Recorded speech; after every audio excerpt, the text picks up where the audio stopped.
हा आहे कटोरीचा अस्तरचा ब्लाऊज. तर अस्तरचा ब्लाऊज कसा शिवायचा हे मी तुम्हाला सांगणार आहे. पहिल्यांदा मी कटोरी जॉईन करून घेते.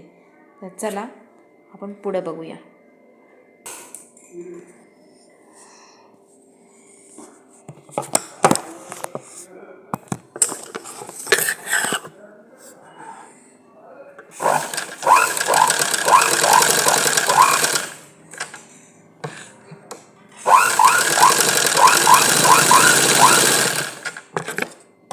तर ही आपण कटोरी जॉईन करून घेतलेली आहे.